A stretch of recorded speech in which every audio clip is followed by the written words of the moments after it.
ветер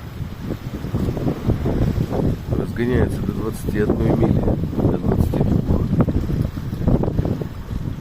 И скорость у нас 9. Бывает 9,5. Вот 9,9. А, это 8.